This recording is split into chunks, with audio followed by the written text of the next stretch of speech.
Hello friends, कैसे हो आप लोग। तो आज की हम वीडियो में शिक्षण अधिगम के जो आए हुए क्वेश्चन हैं, जो आपका डीएलएड फर्स्ट सेमेस्टर में आपका पेपर 2 है, शिक्षण अधिगम के सिद्धांत। तो उसमें जो आपके आए हुए क्वेश्चन हैं, अति लघु उत्तरीय प्रश्न हैं जितने भी, वह क्या है, हम आज की वीडियो में क्या है सब आपके तैयार करेंगे। तो आपका जो कल पेपर है उसमें क्या है, इससे काफ़ी कुछ आपको हेल्प मिल सकती है, ठीक है।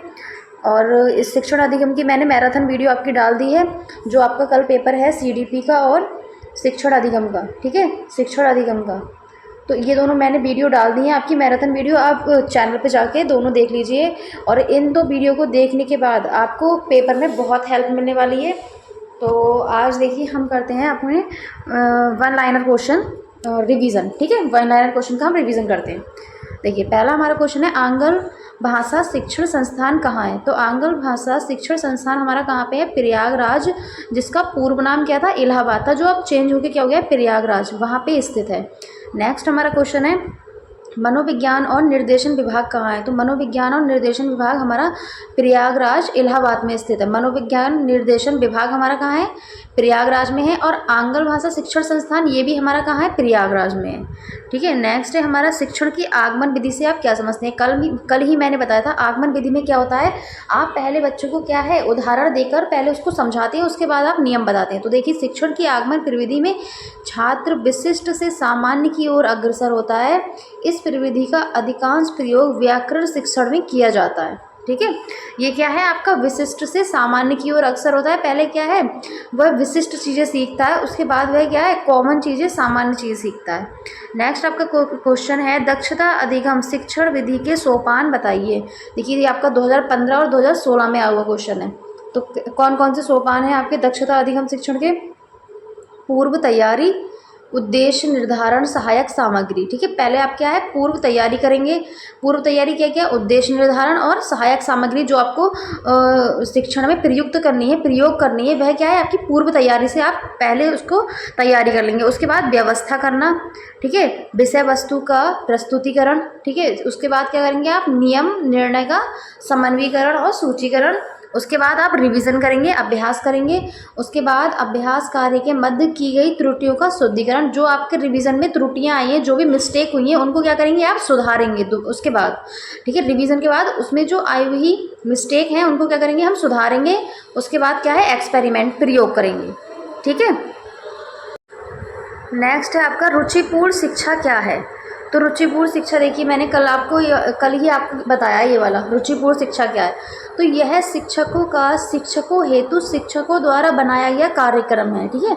शिक्षकों का शिक्षकों के लिए ही, ठीक है, और शिक्षकों के द्वारा ही बनाया। किसने, शिक्षक ने बनाया। किसके लिए, शिक्षकों के लिए, और शिक्षकों का ही है, ठीक है, बनाया गया कार्यक्रम है। इसमें शिक्षक छात्रों की रुचियों के अनुसार स्थानीय आवश्यकताओं को दृष्टिगत रखते हुए अपने शिक्षण कार्य को प्रभावशाली रूप से बनाता है, ठीक है, या प्रभावशाली स्वरूप देता है। देखिए रुचिपूर्ण शिक्षा क्या है, रुचिपूर्ण शिक्षा में आपको छात्रों की रुचियों के अनुसार काम करना होगा, ठीक है, तभी क्या है वह शिक्षा रुचिपूर्ण हो सकती है, तभी छात्र क्या है उसमें इंटरेस्ट ले सकता है, ठीक है। नेक्स्ट हमारा क्वेश्चन क्या है, नेक्स्ट आपका क्वेश्चन है, रुचिपूर्ण शिक्षा का प्रमुख उद्देश्य क्या है। देखिए ये क्वेश्चन आपका 2015 में आया हुआ है, ठीक है। तो रुचिपूर्ण शिक्षण का उद्देश्य क्या है, मतलब अगर आपको शिक्षण को इंटरेस्टिंग बनाना है तो क्यों बनाना है, ठीक है। तो इसका मेन रीज़न है कि रटने की अपेक्षा सिखाने पर हमें ध्यान देना है। क्योंकि रटना क्या है, रटना एक आपका प्रभावशाली, आपकी क्या है, प्रभावशाली विधि नहीं है। और ये इसका जो रटा गया ज्ञान जो होता है वह क्या होता है, अस्थायी होता है। आपका क्या होता है, आपका अस्थायी होता है, ठीक है। सीखने को आनंदमय बनाना है, ठीक है, और बालक के व्यक्तित्व का विकास करना है, कि उसका जो आपका पर्सनैलिटी है उसका डेवलपमेंट हो। ह्रास एवं अवरोध को रोकना है, ठीक है, जो कमी आ रही है और जो रुकावटें आ रही हैं उनको क्या है रोकना है। अगर बच्चा इंटरेस्ट लेगा पढ़ाई में तो क्या है रुकावटें पैदा नहीं होंगी, और क्या है उनका नुकसान भी नहीं होगा, ठीक है। नेक्स्ट है आपका, पुनर्वलन कितने प्रकार का होता है, उनके नाम लिखने हैं केवल। ये देखिए 2015 में आपका क्वेश्चन आया हुआ है, पुनर्वलन दो प्रकार के होते हैं, एक तो आपका होता है सकारात्मक पुनर्वलन और एक आपका होता है ऋणात्मक या नकारात्मक पुनर्वलन। तो देखिए सकारात्मक या पुनर्वलन, सकारात्मक या धनात्मक पुनर्वलन में क्या आता है आपका, जैसे कि किसी बच्चे को क्या है अच्छा काम करने के बाद आपने पुरस्कार दिया, तो यहाँ पे ये पुरस्कार देने के बाद बच्चा क्या है मोटिवेट होता है, उसको क्या है पुनर्वलन मिलता है। ठीक है, ठीक है, आगे और काम करने के लिए क्या है उसको पुनर्वलन मिलता है। तो यहाँ पे ये आपका हो जाएगा सकारात्मक पुनर्वलन। और जबकि नकारात्मक पुनर्वलन क्या होता है कि अगर बच्चे से कोई गलती हो गई है और या फिर उसका काम अच्छा नहीं है, तो आपने क्या करा उसको दंड दे दिया, आपने उसको क्या करा दंड दे दिया, तो यहाँ पे जो इसका प्रभाव क्या पड़ेगा, बच्चा क्या है डीमोटिवेट हो जाएगा और क्या है यहाँ पे बच्चा आक्रामक प्रवृत्ति का भी हो सकता है। तो ये आपका ऋणात्मक या नकारात्मक पुनर्वलन है। ठीक है, अब देखिए इन दोनों प्रकारों के भी दो दो रूप होते हैं, सकारात्मक में भी शाब्दिक और अशाब्दिक आता है, नकारात्मक में भी आपका शाब्दिक और अशाब्दिक आता है। ठीक है, नेक्स्ट है आपका सहभागी शिक्षण के दो उद्देश्य बताइए। तो देखिए आपका 2015 और 16 में आया हुआ है, सहभागी शिक्षा के दो उद्देश्य क्या क्या हैं। तो कक्षा के नीरस वातावरण को दूर करके उसे आनंदमय बनाना है। ठीक है, क्या है बोरियत जो है क्लास में उसको दूर करना है और आपका क्या है इंटरेस्टिंग बनाना है और छात्रों का सर्वांगीण विकास करना है। ठीक है, सर्वांगीण विकास मतलब उसका सामाजिक विकास, मानसिक विकास, सामाजिक विकास, मानसिक विकास, शारीरिक विकास, ठीक है, संवेगात्मक विकास। तो उसका जो भी विकास है वह क्या है उसको विकास करना है, सर्वांगीण विकास करना है सहभागी शिक्षा का जो उद्देश्य है। ठीक है, नेक्स्ट हमारा क्वेश्चन है शिक्षण की क्रियाशीलता का सिद्धांत क्या है। तो शिक्षण की क्रियाशीलता का सिद्धांत देखिए, क्रियाशीलता का मतलब होता है खुद स्वयं करके देखना, स्वयं करके सीखना। तो क्रियाशीलता का अर्थ है छात्र को स्वयं की क्रिया द्वारा ज्ञान प्राप्त करना, ये आपका क्या है क्रियाशीलता का सिद्धांत है।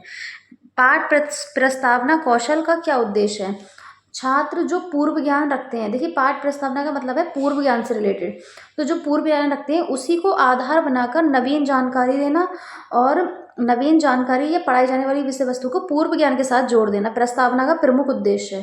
ठीक है, प्रस्तावना का प्रमुख उद्देश्य क्या है कि जो भी आप बच्चे को पढ़ा रहे हैं तो आप बच्चे से पहले उसका फीडबैक लीजिए, पूर्व ज्ञान, ठीक है, पूर्व ज्ञान लीजिए और फिर उसी के आधार पर उसी से रिलेट करके बच्चों को नई चीज़ें बताइए और नया जो पाठ्यक्रम है वो पढ़ाइए। तो बच्चा क्या है बहुत इंटरेस्ट लेगा चीज़ों में और अच्छे से सीख पाएगा। नेक्स्ट है आपका सूक्ष्म शिक्षण से क्या तात्पर्य है। तो देखिए एलन के अनुसार सूक्ष्म शिक्षण का प्रतिपादन किसने किया था, एलन ने किया था। तो सूक्ष्म शिक्षण से तात्पर्य शिक्षण प्रक्रिया की उस सरलीकृत लघु रूप से, सूक्ष्म का मतलब ही होता है लघु, ठीक है, लघु रूप से है जिसे थोड़े छात्रों वाली कक्षा के सामने अल्प समय में संपन्न किया जाता है। ये आपका क्या है सूक्ष्म शिक्षण है और ये किसके अनुसार है, एलन के अनुसार ये वाली परिभाषा दी गई है आपकी। नेक्स्ट है आपका पुनर्वलन कौशल से क्या तात्पर्य है। तो पुनर्वलन कौशल से अभिप्राय छात्रों को शिक्षण प्रक्रिया में रुचिपूर्ण भाग लेने के लिए प्रेरित करना या बल देना। ठीक है, रुचिपूर्ण भाग लेने के लिए, ठीक है, या फिर क्या है उन्हें प्रेरित करने के लिए, मोटिवेट करने के लिए, ये आपका क्या है पुनर्वलन कौशल है। नेक्स्ट है आपका शिक्षण की दो विशेषताएं लिखिए। तो शिक्षण की दो विशेषताएं कौन कौन सी है, शिक्षण सुनिश्चित होना चाहिए, ठीक है, और शिक्षण क्या है प्रजातंत्रीय होना चाहिए। ठीक है, बच्चों को क्या है बाउंडेशन में नहीं रखना है आपको। ठीक है, नेक्स्ट है आपका शिक्षण के संज्ञानात्मक क्षेत्र का बालक की किन क्रियाओं से संबंध है। तो देखिए किन क्रियाओं से संबंध है, बालक के ज्ञान से संबंध है और बोध या अधिग्रहण। ठीक है, बोध का मतलब होता है ज्ञान। ठीक है, तो बालक का ज्ञान, बोध या अधिग्रहण, ये आपका क्या है संज्ञानात्मक क्षेत्र, ये संज्ञान में होती है बालक की ये चीज़ें क्या होती है संज्ञान में होती है। नेक्स्ट है आपका संप्रेषण का क्या अभिप्राय है। तो संप्रेषण एक ऐसी प्रक्रिया है जिसमें व्यक्ति अपने ज्ञान, हाव भाव, मुख मुद्रा आदि विचारों का परस्पर क्या है आदान प्रदान करता है। मैंने कल आपको बताया था कि दो व्यक्ति हैं, इनके बीच, इनके मध्य कोई अपना विचारों का आदान प्रदान हो रहा है, तो यही आपका क्या कहलाता है कम्युनिकेशन कहलाता है। और कम्युनिकेशन क्या है लैटिन भाषा के कम्यूट से निकला हुआ शब्द है। ठीक है, तो ये आपका क्या है कम्युनिकेशन। नेक्स्ट है आपका व्यक्तिक संप्रेषण के दो लाभ बताइए। तो देखिए व्यक्तिक संप्रेषण कौन सा होता है, एक होता है आपका व्यक्तिक संप्रेषण, एक है आपका व्यक्तिक संप्रेषण और दूसरा होता है आपका सामूहिक संप्रेषण। ठीक है, ठीक है, और एक आपका क्या होता है प्रभावी संप्रेषण और एक होता है आपका अप्रभावी संप्रेषण। अप्रभावी संप्रेषण। देखिए, तो प्रभावी संप्रेषण जिसमें क्या है, दोनों व्यक्ति क्या है भागीदारी लेंगे, दोनों व्यक्ति क्या है अपने प्रश्नोत्तरों का जवाब देंगे। इसने अगर इससे कोई बात कही तो क्या है यहाँ से भी रिस्पॉन्स आएगा, तो ये होगा प्रभावी संप्रेषण। अप्रभावी संप्रेषण कौन सा होता है, जिसमें एक व्यक्ति दूसरे व्यक्ति से कोई बात कहता है लेकिन दूसरा व्यक्ति क्या है सिर्फ उस बात को सुन रहा है, कोई जवाब नहीं दे रहा है, तो ऐसा जो संप्रेषण होता है वो अप्रभावी संप्रेषण कहलाता है।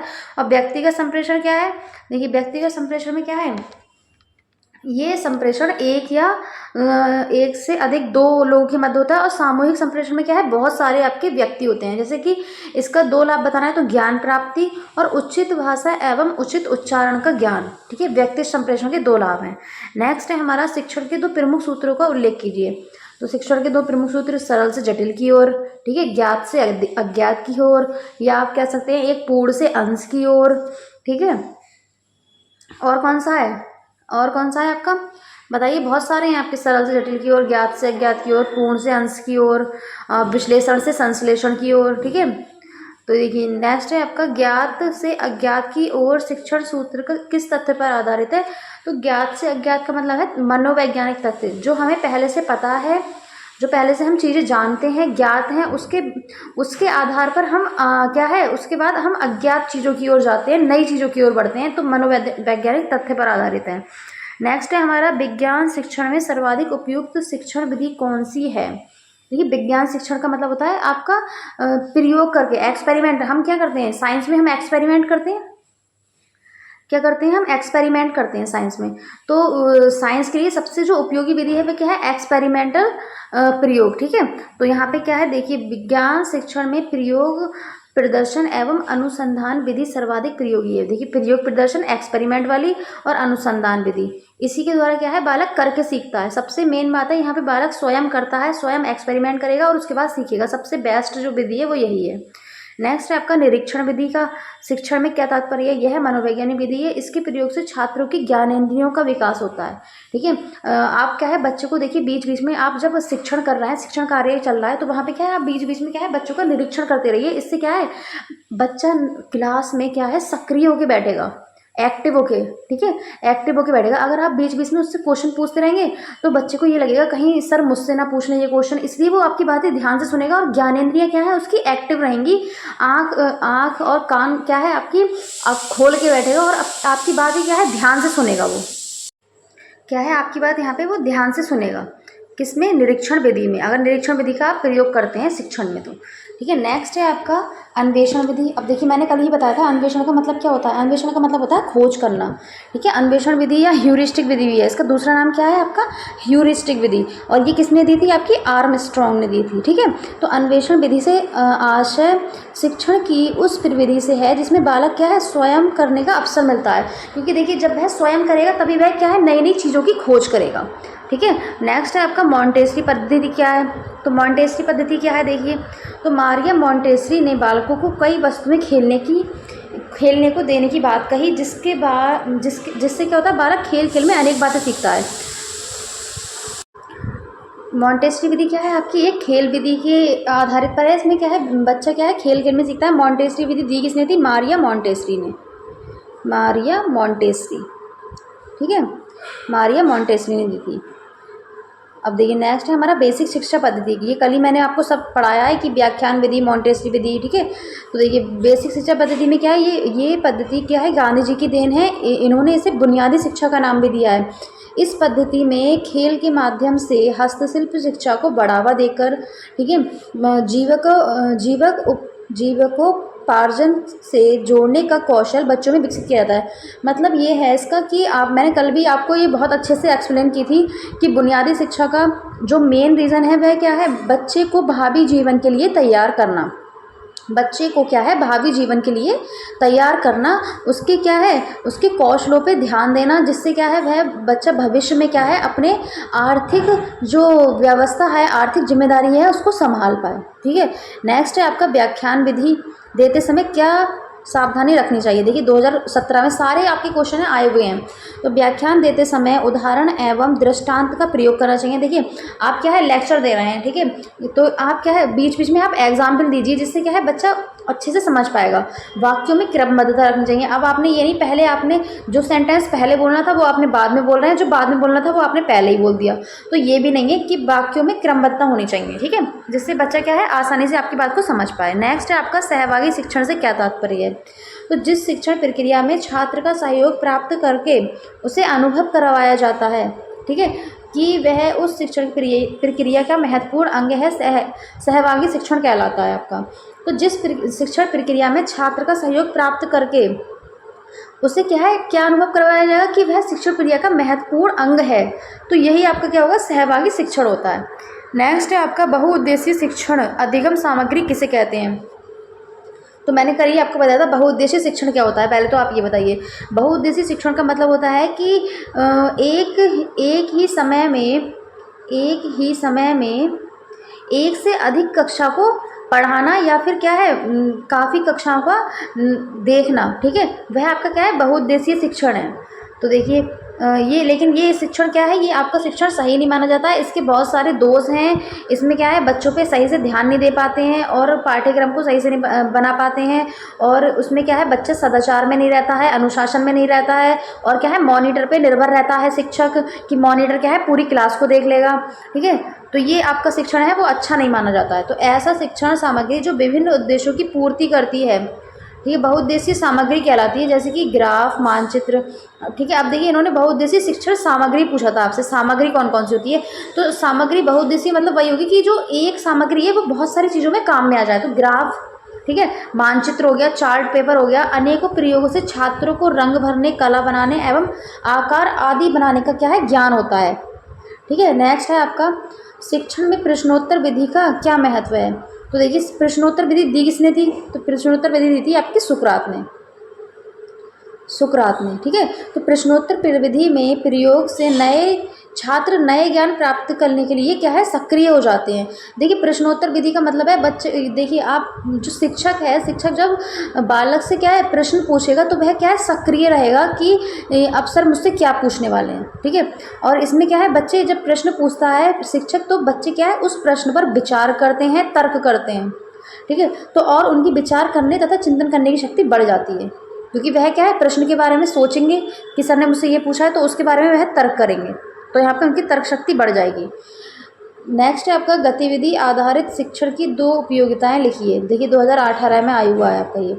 तो शिक्षण रोचक हो जाता है और छात्रों में क्या है उत्सुकता उत्पन्न होती है, ठीक है, एक्साइटमेंट उत्पन्न होता है बच्चों में। नेक्स्ट है आपका बहुस्तरीय कक्षा शिक्षण का अर्थ स्पष्ट कीजिए। देखिए अभी मैंने बताया आपको बहुस्तरीय कक्षा शिक्षण से आशय ऐसे शिक्षण से है जिसमें 2 या 2 से अधिक कक्षाओं के बालकों को एक साथ उनकी व्यक्तिगत रुचियों तथा आवश्यकताओं को ध्यान में रखकर शिक्षा दी जाती है, वह आपकी बहुस्तरीय शिक्षा कहलाती है या बहुउद्देशीय शिक्षा कहलाती है, ठीक है। इसमें क्या होगा एक ही साथ एक ही समय में क्या है 2 या 2 से अधिक कक्षाओं के बालकों को एक साथ उनकी व्यक्तिगत रुचियों और आवश्यकताओं को ध्यान में रखकर क्या है शिक्षा प्रोवाइड कराई जाएगी, वह आपका होगा बहुस्तरीय कक्षा शिक्षण। नेक्स्ट है आपका पूर्ण से अंश की ओर शिक्षण सूत्र का क्या अभिप्राय है। तो पूर्ण से अंश की ओर जो शिक्षण है आपका, देखिए ये जो आपका शिक्षण है वह क्या है गेस्टाल्टवाद जो होता है उस पर डिपेंड होता है, गेस्टाल्टवाद, ठीक है, गेस्टाल्टवादी है, उस पर डिपेंड है ये आपका शिक्षण। तो इस शिक्षण में बालक को पहले पूर्ण वस्तु का ज्ञान करवाया जाता है, तो पूर्ण से अंश की ओर है ना, पहले पूरी वस्तु का ज्ञान करवाया जाएगा, उसके बाद उसके खंड मतलब उसका एक एक पार्ट का विश्लेषण किया जाता है, उसका ज्ञान करवाया जाएगा। जैसे कि मैंने मान लिया कि आपने क्या है पहले आपने एक गोला ले लिया, ठीक है, तो पहले आपने पूरे गोले का क्या है गोले की परिधि बताई, ठीक है, फिर क्या है आपने गोले की उसके बाद गोले का व्यास बताया, ठीक है।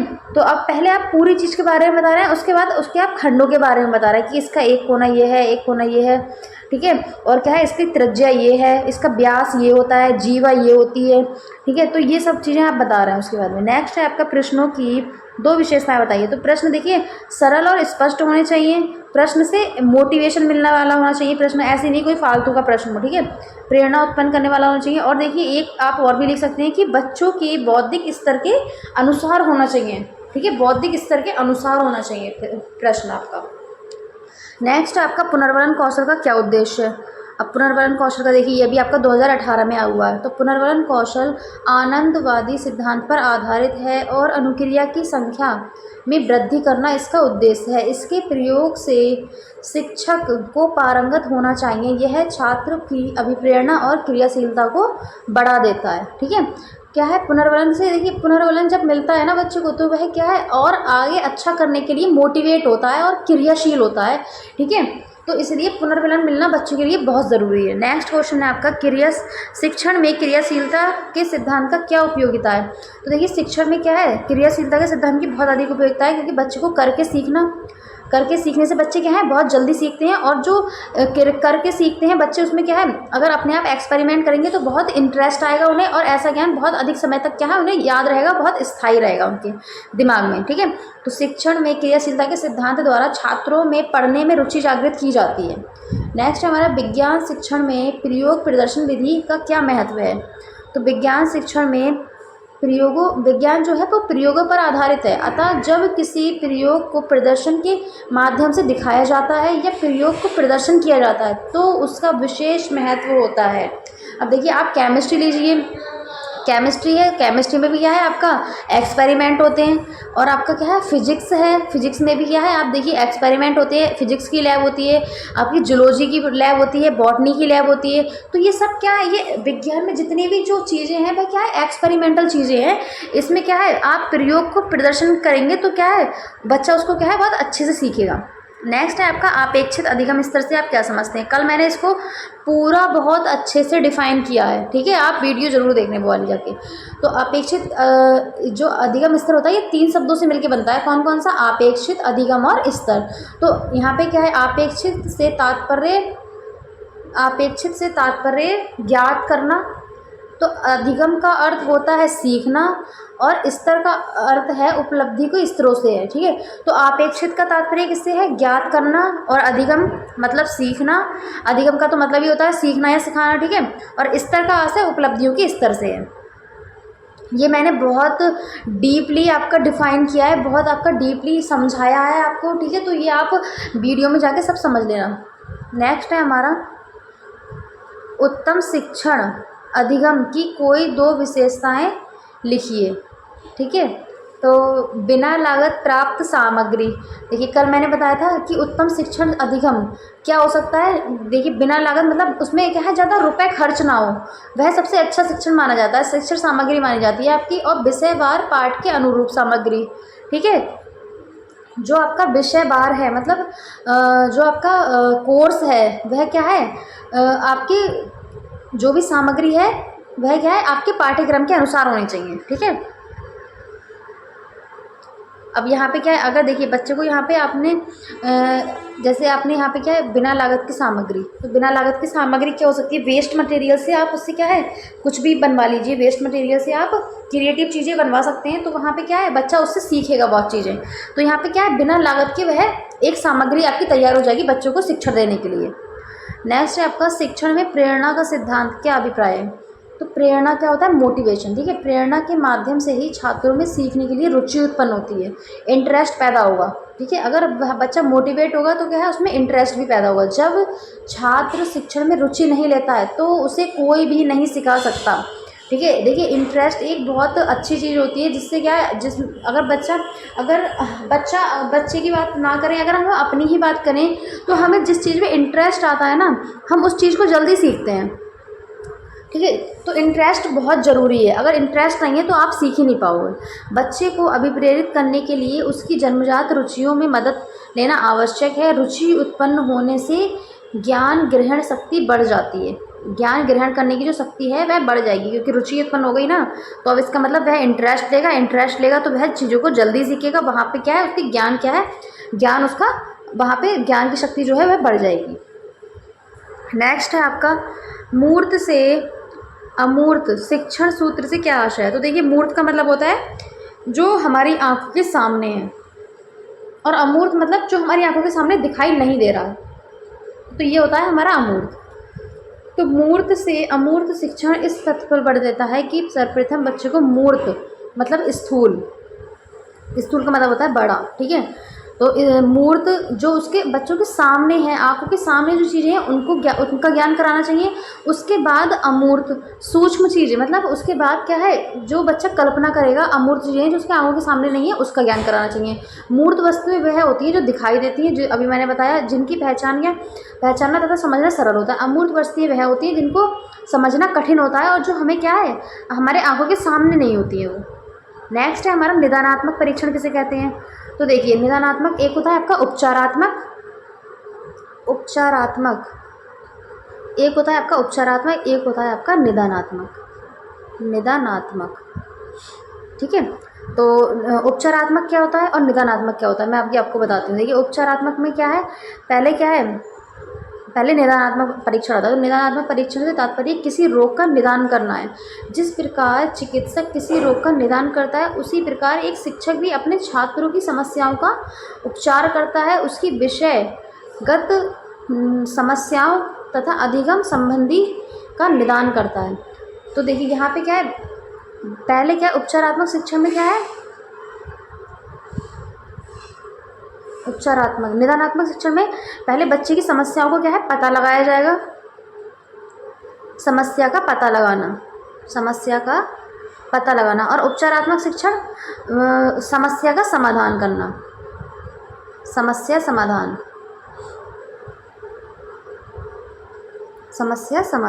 तो यहाँ पे आपका क्या है, निदानात्मक शिक्षण क्या हो गया, किसी रोग का निदान करना, ठीक है। तो यहाँ पे शिक्षक भी क्या है, अपने छात्रों की समस्याओं का पता लगाएगा और फिर क्या है, उसका उपचार करेगा, ठीक है। नेक्स्ट है आपका बहुस्तरीय शिक्षण का क्या उद्देश्य है। तो बहुस्तरीय शिक्षण का क्या उद्देश्य, देखिए शिक्षण प्रक्रिया सुचारू रूप से चलनी चाहिए, विद्यालय में अनुशासन बनाए रखना, शैक्षिक समस्याओं का समाधान करना, छात्रों में समय की सदुपयोग की आदत डालना, छात्रों में सृजनात्मक शक्ति का विकास करना, क्रिएटिविटी का विकास करना। नेक्स्ट है आपका खेल पर आधारित किन्हीं दो शिक्षण पद्धतियों का उल्लेख कीजिए। तो एक है आपकी किंडरगार्टन विधि, दूसरी है आपकी मॉन्टेसरी विधि। तो किंडरगार्टन विधि क्या है आपकी, जो आपकी खेल से संबंधित है, जो आपकी इसने दी किंडरगार्टन विधि के आपके किंडरगार्टन विधि किसने दी है, आपकी फ्रोबेल, ठीक है। और मॉन्टेसरी मारिया मॉन्टेसरी,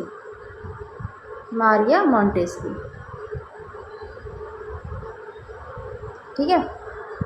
नेक्स्ट है आपका शिक्षण में प्रश्नोत्तर। देखिए किंडरगार्टन, एक बात यहाँ पे समझ लीजिए, किंडरगार्टन का मतलब होता है बच्चों का बगीचा, ठीक है, बच्चों का बगीचा, खेल का बगीचा। तो किंडरगार्टन में क्या होता है, किंडरगार्टन पद्धति में बच्चों के लिए क्या है, खेल के माध्यम से सिखाया जाता है। मॉन्टेसरी विधि में भी क्या है, आपके बच्चे के लिए बहुत सारे कार्ड दे दिए जाते हैं, कार्ड में बहुत सारे चित्र बने हुए होते हैं, और क्या है उसके माध्यम से बच्चे खेलते हैं और बहुत कुछ सीखते हैं और अपने विचार बताते हैं कि वह इस चित्रों के बारे में क्या सोचते हैं, ठीक है। नेक्स्ट है आपका प्रश्नोत्तर विधि का क्या महत्व है। तो प्रश्नोत्तर विधि क्या है, शिक्षण मूल्यांकन हेतु आप बच्चे से प्रश्न पूछेंगे तो आप पता लगा सकते हैं कि बच्चे को कितना आ रहा है, तो वहाँ पे आप मूल्यांकन कर सकते हैं। नवीन ज्ञान का संबद्धीकरण हेतु, ठीक है, यहाँ पे क्या है, बच्चे में नवीन ज्ञान की उत्पत्ति होगी।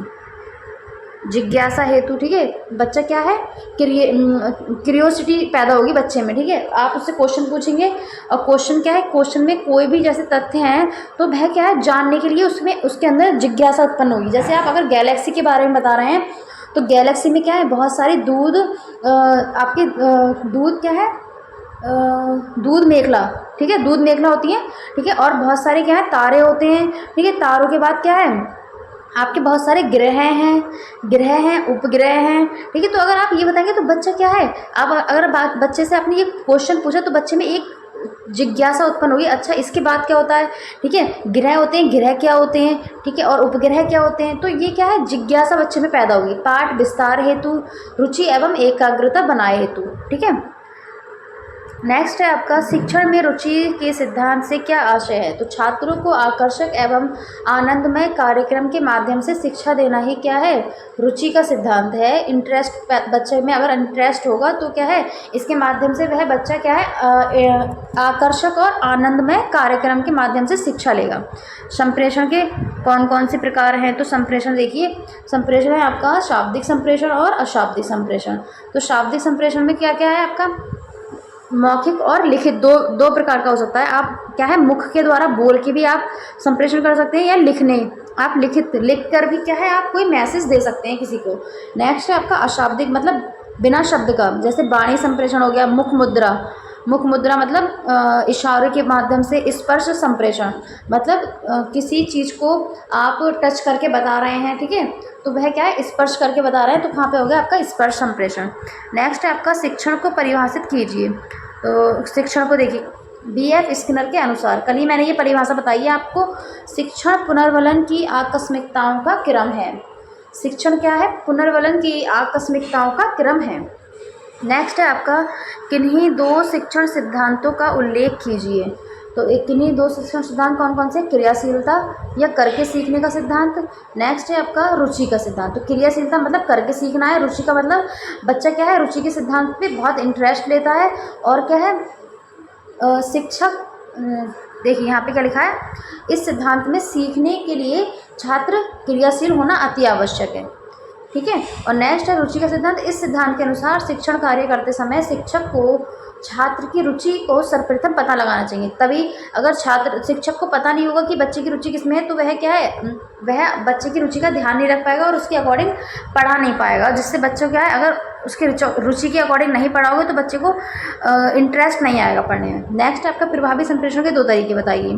तो प्रभावी संप्रेषण करने के दो तरीके क्या हो सकते हैं, शिक्षण के उद्देश्य तथा विशिष्ट उद्देश्य होने चाहिए, ठीक है। मतलब जो भी प्रभावी संप्रेषण है उसका जो टॉपिक है वह क्या है, विशिष्ट उद्देश्य होना चाहिए उसका टॉपिक का, ठीक है। नेक्स्ट है पाठ की तैयारी शिक्षक को पूर्व में ही कर लेनी चाहिए। अगर प्रभावी संप्रेषण अगर शिक्षक करना चाहता है तो पहले से ही वह क्या है, तैयारी करके आए, ठीक है, पहले से तैयारी करके आए, जिससे कारण जो आपका प्रभावी संप्रेषण है ये इसका एक प्रकार हो सकता है कि पहले ही पूर्व में तैयारी करके आए बच्चा, तो इस शिक्षक तैयारी करके आएगा तो वहाँ पे क्या है, प्रभावी संप्रेषण होगा। शिक्षण सूत्रों से होने वाले दो लाभ बताइए। तो शिक्षण सूत्रों से होने वाले, शिक्षण मनोवैज्ञानिक होता है और शिक्षण प्रभावी होता है, ठीक है। सूत्रों से क्या है, सूत्रों का हम उपयोग करते हैं अगर शिक्षण में, तो शिक्षण क्या है, मनोवैज्ञानिक होता है और क्या है, शिक्षण प्रभावी भी होता है। नेक्स्ट है आपका प्रकृति का अनुसरण सूत्र से आप क्या तात्पर्य है। तो प्रकृति का अनुसरण सूत्र क्या है, इसके अनुसार प्रकृति को माध्यम बनाकर बालकों को शिक्षण प्रदान किया जाता है, ठीक है। तो क्या है, प्रकृति को क्या कर लेंगे हम, माध्यम बना लेंगे, प्रकृति को माध्यम बना लेंगे। जैसे कि कैसे माध्यम बना लिया, आप क्या है, आप पर्यटन विधि है, जैसे आपका पर्यटन विधि है तो आप उसमें क्या है, बच्चों को बगीचे में ले गए घुमाने के लिए, तो आपने प्रकृति को माध्यम बना लिया। आपने पेड़ पौधों के बारे में बताया कि ये वाला पेड़ ऐसा होता है, जैसे आपने बताया कि गुलाब का जो पौधा है, गुलाब का पौधा है, इसमें क्या है, इसमें कांटे होते हैं, ठीक है, और ये पत्तियां होती हैं। पत्तियों के द्वारा क्या है, पत्तियों के द्वारा पौधे क्या है, भोजन बनाते हैं, प्रकाश संश्लेषण की क्रिया होती है, ठीक है। नीचे क्या है, इसमें जड़ें होती हैं, ठीक है। और जड़ें कितनी प्रकार की होती हैं, दो प्रकार की होती हैं। कौन कौन सी होती हैं, मूसला जड़ें और अपस्थानिक जड़ें। तो आप ऐसे क्या है, प्रकृति को आप साधन बना सकते हैं आपका उसमें शिक्षण में, ठीक है। बालकों को फिर प्रकृति को साधन बना के बालकों को शिक्षण दे सकते हैं। नेक्स्ट है आपका प्रश्नोत्तर विधि के दो लाभ। तो देखिए, विद्यार्थी प्रश्न पूछता भी है और प्रश्न के उत्तर भी देता है, उसमें विश्वास की भावना जागृत होती है। देखिए, जब अगर वो क्वेश्चन का उत्तर दे पाएगा, प्रश्न उत्तर के माध्यम से अगर क्वेश्चन बता पाएगा बच्चा, आंसर बता पाएगा क्वेश्चन का, तो उसमें क्या है, एक आपका कॉन्फिडेंस पैदा होगा, बच्चे में कॉन्फिडेंस होगा, तथा साथ ही उसकी संकोच करने की प्रवृत्ति समाप्त हो जाएगी। जो उसकी हेजिटेशन है, जो वह जिस बात से वह डरता है, संकोच करता है कहने से, उसकी वह क्या है, ये अगर उसकी आदत खत्म हो जाएगी तो वह अपना अगला क्वेश्चन शिक्षक से क्या है, बिना संकोच के पूछ सकता है। कोई भी अगर उसको समस्या आ रही है तो वह क्या है, यहाँ पे वह उसको डिस्कस कर सकता है, अगर उसका संकोच यहाँ खत्म हो जाएगा तो, ठीक है। तो ये प्रश्नोत्तर विधि के द्वारा ही संभव है। नेक्स्ट है आपका छात्रों में रुचि एवं जिज्ञासा बनी रहती है। अब देखिए, अगर क्वेश्चन यहाँ पे पूछते रहेंगे ना, बच्चे से बीच बीच में आप क्वेश्चन पूछते रहेंगे, तो बच्चे क्या है, एक तो आपकी बात को ध्यान से सुनेगा, क्योंकि उसे ये रहेगा कि कहीं सर हमसे क्वेश्चन ना पूछ ले। तो यहाँ पे एक तो रुचि, और रुचि क्या है, इंटरेस्ट लेगा, इसलिए वो इंटरेस्ट लेगा, और जिज्ञासा बनी रहेगी कि अब क्या होगा, अब क्या क्वेश्चन पूछ सकते हैं। तो यहाँ पे क्यूरियोसिटी बनी रहेगी, जिससे वह ज्ञान सरलता से प्राप्त कर सकता है। ठीक है, नेक्स्ट है आपका क्वेश्चन, ये आपका 2019 में आया हुआ। देखिए, सारे ही क्वेश्चन आपके आए हुए हैं, वही मैं करा रही हूँ। ठीक है, तो खेल शिक्षण में खेल प्रविधि का महत्व। तो खेल प्रविधि के जन्मदाता यूरोप के प्रसिद्ध शिक्षा शास्त्री कौन है? कॉल्डवेल कुक हैं। कॉल्डवेल कुक हैं। उनका मत है खेल प्रविधि बहुत ही महत्वपूर्ण है। जो बालक खेल द्वारा ज्ञान अर्जित करता है वह अधिक सुदृढ़ होता है, मतलब अधिक स्थायी होता है। इससे बालक बिना किसी दबाव के सहज ही शिक्षा ग्रहण कर लेता है। मतलब अब बालक को क्या है, आप कोई दबाव नहीं डालेंगे उसके ऊपर कि तुम्हें पढ़ना है, बच्चा स्वयं ही क्या है यहाँ पे शिक्षा ग्रहण करेगा, शिक्षण में खेल प्रविधि के द्वारा। ठीक है, क्योंकि बच्चे को क्या है, खेलना बहुत पसंद होता है। अगर आप खेल के माध्यम से उन्हें शिक्षा भी दोगे ना, तो वो शिक्षा भी ग्रहण कर लेंगे। बस क्या है, उन्हें खेलने को मिलना चाहिए। नेक्स्ट है हमारा बाल केंद्रित शिक्षण एवं शिक्षक केंद्रित शिक्षण में अंतर बताइए। तो देखिए, बाल केंद्रित शिक्षा क्या होती है? बाल केंद्रित शिक्षा में क्या होता है कि जो केंद्र बिंदु होता है वो आपका कौन होता है? बालक होता है। ठीक है, केंद्र बिंदु कौन होता है? आपका बालक होता है। जबकि शिक्षक केंद्रित शिक्षण में क्या होता है? केंद्र बिंदु जो होता है आपका शिक्षक होता है। ठीक है, और यहाँ पे बालक के रुचि के अकॉर्डिंग यहाँ पे बालक को शिक्षा दी जाती है। जबकि यहाँ पे शिक्षक अपना जो आदेश है, शिक्षक अपना आदेश देता है और बालक क्या है, उसी आदेश को मानता है, चाहे उसकी रुचि हो या ना हो। ठीक है, तो ये होती है आपकी शिक्षक केंद्रित शिक्षा। देखिए, बालक केंद्रित शिक्षा में बालक केंद्र मानकर शिक्षा दी जाती है, जबकि शिक्षक केंद्रित शिक्षा में शिक्षक को केंद्र मानकर शिक्षक में अधिक महत्वपूर्ण होता है। ठीक है, नेक्स्ट है आपका निदानात्मक एवं उपचारात्मक शिक्षण में अंतर बताइए। तो निदानात्मक शिक्षण में छात्रों की समस्या का निदान किया जाता है और छात्र की असफलता की जानकारी प्राप्त करना निदान कहलाता है। देखिए, सिंपल भाषा में मैं अगर आपको बताऊं तो निदानात्मक शिक्षण क्या होता है? निदानात्मक शिक्षण होता है बच्चों की समस्या का पता लगाना। निदानात्मक, ठीक है, निदानात्मक का मतलब है बच्चों की समस्या का पता लगाना, और उपचारात्मक शिक्षण है उस समस्या का समाधान करना। उपचारात्मक, ठीक है। तो देखिए, पहले क्या है, बच्चों की समस्या का पता लगाएंगे, वह क्या हो जाएगा आपका निदानात्मक, और फिर उस समस्या का उपचार करेंगे, वह हो जाएगा आपका उपचारात्मक शिक्षण। ठीक है, नेक्स्ट है आपका एक अच्छी प्रस्तावना के दो गुण लिखिए। तो एक अच्छी प्रस्तावना के दो गुण क्या कौन कौन से हो सकते हैं? प्रकरण को छात्र के पूर्व ज्ञान से जोड़ना। देखिए, प्रस्तावना, सबसे पहले आपकी प्रस्तावना दी जाती है। तो प्रस्तावना क्या होती है? टीचर को चाहिए, शिक्षक को चाहिए होना चाहिए कि जो आप छात्र को शिक्षण प्रदान कर रहे हैं या फिर जो भी आप ज्ञान दे रहे हैं, सबसे पहले क्या है, उसके पूर्व ज्ञान से उसको जोड़ें, उसके बाद उसे क्या है, नया ज्ञान प्राप्त कराएं। ठीक है, तो पूर्व ज्ञान से आप कैसे जोड़ेंगे? जैसे आपने बच्चे से पूछा कि आप अगर यहाँ पे बच्चे को संस्कृत पढ़ा रहे हैं, ठीक है, तो संस्कृत में आप क्या पढ़ा रहे हैं? संस्कृत में आप पढ़ा रहे हैं उसे फलों के नाम पढ़ा रहे हैं। ठीक है, तो आप बच्चों से बोलिए कि बच्चों आपने कौन कौन से फल देखे हैं? तो बच्चे बताएंगे कि हमने आपका क्या देखा है, संतरा देखा है। ठीक है, संतरा देखा है, आपका सेब है, आम है।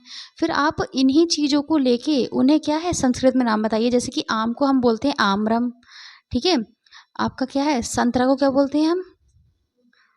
ठीक है, संतरा को क्या बोलते हैं? नारंगी फलम। ठीक है, तो यहाँ पे आपका जामुन हो गया जम्बू फलम। तो आप ऐसे क्या है, पूर्व ज्ञान से जोड़कर बच्चों को क्या है, नया ज्ञान प्राप्त करवा सकते हैं। प्रकरण को छात्र द्वारा ही निकलवाना चाहिए। ठीक है, नेक्स्ट है आपका काठिन्य निवारण। काठिन्य निवारण क्या होता है? देखिए, काठिन्य निवारण साहित्य की पाठ योजना का घटक है और यह छात्रों की बोधगम्यता को बताने के लिए प्रयोग किया जाता है। किसका घटक है ये? साहित्य की पाठ योजना का घटक है। ठीक है, नेक्स्ट है आपका शिक्षण अधिगम की सामग्री के रखरखाव। तो मैंने कल ही आपको ये बताए थे कि शिक्षण अधिगम सामग्री है, उसकी रखरखाव हमें कैसा करना चाहिए? पहले क्या है, अच्छी वस्तुओं का उपयोग, ठीक है, उचित स्थान और जो सामग्री है उसकी क्या है, बार बार सफाई करनी चाहिए। ठीक है, और एक सुरक्षित जगह पर रखना चाहिए, सुरक्षित स्थान पर रखना चाहिए, पृथक कक्षा में उसकी मरम्मत करवानी चाहिए, आच्छादन और प्रयोग के समय क्या है उसमें सावधानी बरतनी चाहिए, जिससे क्या है हमारी जो सामग्री है वह खराब ना हो जाए। ठीक है, नेक्स्ट है हमारा गणित किट में किन्हीं दो उपकरणों के नाम। तो गणित किट के दो उपकरण कौन से हैं, स्केल और चांदा। ठीक है, आप प्रकार भी लिख सकते हैं, ठीक है, पेंसिल रबड़ कुछ भी लिख सकते हैं। और एक आपका क्वेश्चन और है, गणित किट का जो एक आपका साधन है वो क्या है, गणित किट क्या होती है। तो आपका गणित किट का एक नाम है डोमिनोज, डोमिनोज। ठीक है, ये आपका क्वेश्चन आया हुआ है, याद रखना। ठीक है, डोमिनोज क्या है, एक गणित किट है। नेक्स्ट है आपका उपचारात्मक शिक्षण किस प्रकार के बालकों के लिए उपयोगी है। तो देखिए उपचारात्मक शिक्षण, यही मैंने अभी बताया, उपचारात्मक शिक्षण का मतलब होता है कि बच्चे की समस्या का समाधान करना, समस्या समाधान। ठीक है, तो समस्या समाधान करना ही क्या है आपका उपचारात्मक शिक्षण कहलाता है। तो क्या है, ये किसके लिए उपयोगी है, शैक्षिक रूप से पिछड़े बालकों के लिए। जो पिछड़े बालक हैं, जो शैक्षिक रूप से पिछड़े हैं, मतलब क्या है, शिक्षा में वह पीछे हो गए हैं या फिर किसी वजह से क्या है उनकी शिक्षा रुक गई है, तो वहाँ पे उपचारात्मक शिक्षण बहुत उपयोगी है। उनकी क्या है, आप उनसे बात करिए, उनकी समस्या का आप समाधान करिए। नेक्स्ट है आपका शिक्षण अधिगम सामग्री से क्या अभिप्राय है, मतलब TLM, टीचिंग लर्निंग मटेरियल। क्या है आपका, टीचिंग लर्निंग मटेरियल। ठीक है, बताइए टीचिंग लर्निंग मटेरियल क्या होता है। टीचिंग लर्निंग मटेरियल से आपका अभिप्राय ये है कि शिक्षण अधिगम सामग्री से आप क्या है, शिक्षण को सरल और सुगम बना सकते हैं, और क्या है, शिक्षण को रुचिपूर्ण बनाया जा सकता है शिक्षण सामग्री से। ठीक है, तो देखिए शिक्षण अधिगम सामग्री से आशय उस सामग्री से है जिनका प्रयोग बालकों की ज्ञानेंद्रियों को अभिप्रेरित करने के लिए किया जाता है। ठीक है, अब आप जैसे टीवी के माध्यम से आप बच्चों को शिक्षा दे रहे हैं। ठीक है, ये एक आपने टीचिंग लर्निंग मटेरियल बना लिया टीवी के माध्यम से या टेप रिकॉर्डर के माध्यम से। तो वहाँ पे क्या है, बच्चे बहुत ध्यान से, बच्चे क्या है ज्ञानेंद्रियों को एकदम एक्टिव हो जाएंगी, मतलब आँख नाक कान वह सब अपनी खोल लेंगे और आप बिल्कुल ध्यान से टीवी को ही देखेंगे। तो यहाँ पे ये क्या है, ये आपका क्या है, ज्ञानेंद्रियों को अभिप्रेरित करने के लिए प्रयोग किया जाता है। नेक्स्ट क्या है आपका, नेक्स्ट है आपका कहानी कथन प्रविधि से क्या उद्देश्य है। नेक्स्ट है आपका कहानी कथन प्रविधि से क्या उद्देश्य है। तो देखिए कहानी कथन प्रविधि क्या होती है, कहानी बच्चे क्या है, कहानी सुनना बहुत अधिक पसंद करते हैं। तो कहानी कथन एक प्रविधि है, इसका उपयोग छात्रों की कल्पना शक्ति का विकास करने के लिए किया जाता है। अब कल्पना शक्ति का विकास करने के लिए आप कोई कहानी सुना रहे हैं उन्हें, ठीक है, आपने क्या है बच्चों को परियों की कहानी सुनाने लगे, ठीक है, या फिर कोई किसी भी कार्टून की कहानी सुनाने लगे, तो बच्चे क्या है इमेजिनेशन करने लगेंगे, इमेजिनेशन। ठीक है, तो वहाँ पे क्या है बच्चों की जो कल्पना शक्ति है क्या है उसका विकास होगा। नेक्स्ट है आपका विवरण विधि किसे कहते हैं। तो देखिए कल मैंने आपको बताया था, एक होती है आपकी विवरण विधि, एक होती है आपकी व्याख्यान विधि और एक होती है आपकी वर्णन विधि। ठीक है, तो आप इन तीनों को एक ही तरह समझते हैं, ठीक है, लेकिन जबकि ऐसा नहीं है। जो आपका विवरण विधि है वह क्या है, किसी घटना का विवरण करना, किसी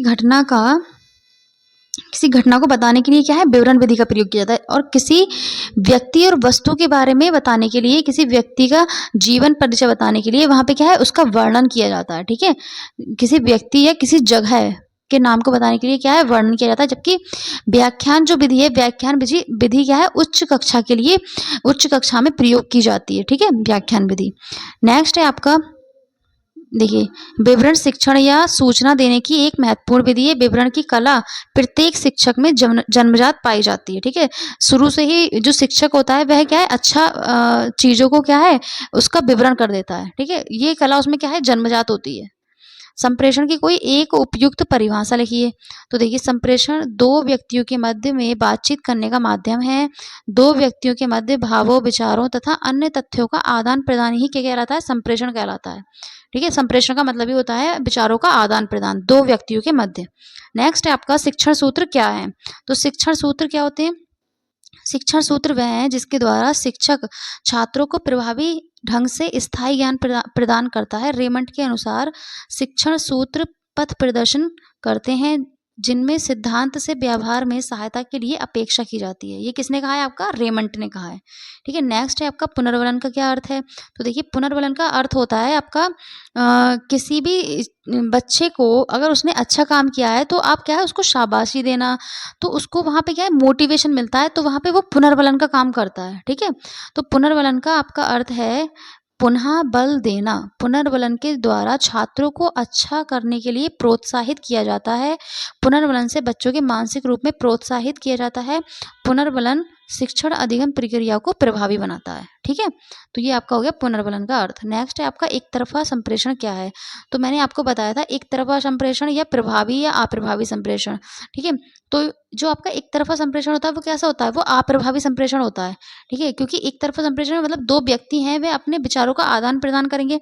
तो यहाँ पे एक व्यक्ति जो होता है जो आपका प्रेषक होता है, ठीक है, बोलने वाला प्रेषक होता है, वह क्या है यहाँ पे संदेश को इसके पास भेज रहा है, इससे बात कर रहा है, लेकिन जो ये आपका श्रोता है तो वह क्या है सिर्फ सुन रहा है बात को, यहाँ पे कोई इसका जवाब नहीं दे रहा है ये दूसरा व्यक्ति जो है। तो ये ऐसा जो इस टाइप का संप्रेषण होता है वह क्या होता है? आपका अप्रभावी संप्रेषण होता है। और कक्षा में इस संप्रेषण के माध्यम से अगर बच्चों को शिक्षा दी जाएगी तो वहाँ पे क्या है बच्चे निष्क्रिय रहते हैं, इनएक्टिव। ठीक है, बच्चे क्या है इनएक्टिव रहते हैं। ठीक है, देखिए यहाँ पे क्या है एक तरफा संप्रेषण में एक व्यक्ति अपने विचारों को दूसरे व्यक्ति तक पहुंचा देता है, यह प्रभावशाली संप्रेषण नहीं है। जैसे प्रेषक इसने क्या है यहाँ पे अपनी कोई बात कही, ये ग्राही इसने कोई रिस्पॉन्स ही दिया ही नहीं है यहाँ पे। ठीक है, नेक्स्ट है आपका प्रभावी संप्रेषण। तो प्रभावी संप्रेषण क्या होता है? प्रभावी संप्रेषण में एक व्यक्ति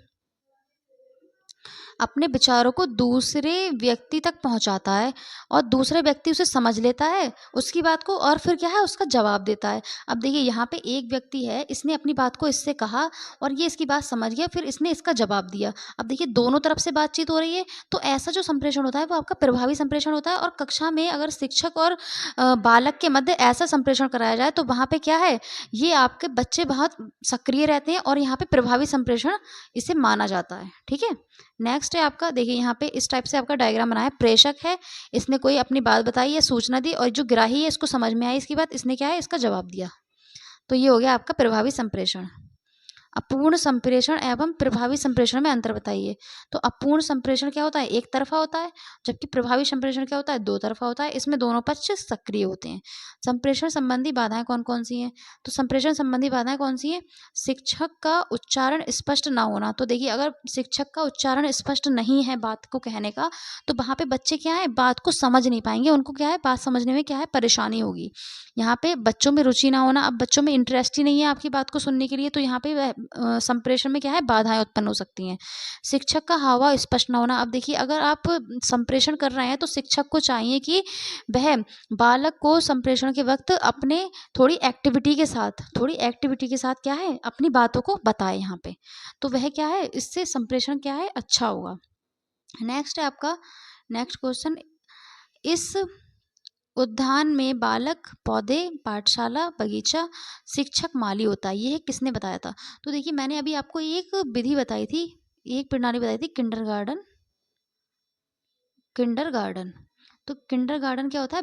किंडरगार्टन का अर्थ होता है बालकों का बगीचा। ठीक है, किंडरगार्टन का अर्थ है बालकों का बगीचा। तो यहाँ पे किंडरगार्टन में जो फ्रोबेल ने दी थी ये प्रणाली, किसने दी थी? फ्रोबेल ने।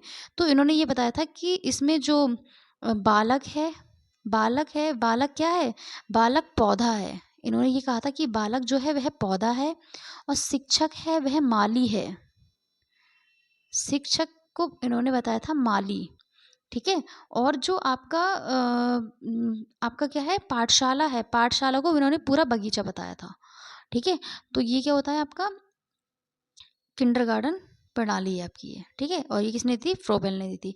और यहाँ पे जो देखिए बालक जो है ये जो पौधा है ना, तो ये जो शिक्षक होता है, शिक्षक अपने ज्ञान से इसको पोषण देता है, अपने ज्ञान से क्या करता है इसको पोषण देता है, जिसके माध्यम से बालक क्या है बड़ा होता है। ठीक है, पौधा जो है वह बड़ा होता है। ठीक है, ये इन्होंने बताया था। नेक्स्ट है आपका भाषा शिक्षण की मुख्य दक्षताएं कौन कौन सी हैं? तो मैंने आपको हिंदी में बताया है सुबोपली।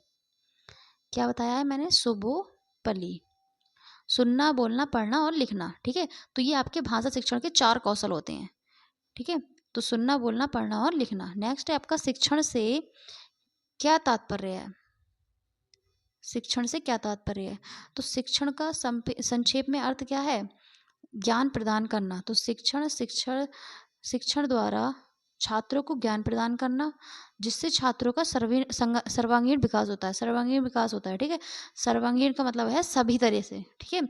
सामाजिक, मानसिक, संवेगात्मक, ठीक है, शारीरिक, ये जितने भी विकास है वह सभी विकास होते हैं किसके द्वारा? शिक्षण के द्वारा। नेक्स्ट है आपका, शिक्षण को त्रिमुखी प्रक्रिया क्यों कहा गया है? तो देखिए, शिक्षण को त्रिमुखी प्रक्रिया, मैंने आपको बताया था कल कि शिक्षण को त्रिमुखी प्रक्रिया बताया गया है। क्यों? इन्होंने बताया है कि जो शिक्षण होता है उसमें 3 आपके आधार होते हैं। कौन कौन से? एक तो आपका शिक्षक, एक होता है आपका शिक्षक, दूसरा होता है आपका शिक्षार्थी, और तीसरा होता है आपका पाठ्यक्रम, ठीक है। पाठ्यक्रम, टीचर और स्टूडेंट और सिलेबस। तो जो आपका ये शिक्षक होता है, शिक्षक इस पाठ्यक्रम के आधार पर शिक्षार्थी को क्या देता है? ज्ञान प्रदान करता है, शिक्षण देता है, ठीक है। यही आपका शिक्षण कहलाता है, और ये आपका शिक्षण की त्रिमुखी प्रक्रिया है, जिसके अंतर्गत क्या है? शिक्षण, शिक्षार्थी और पाठ्यक्रम।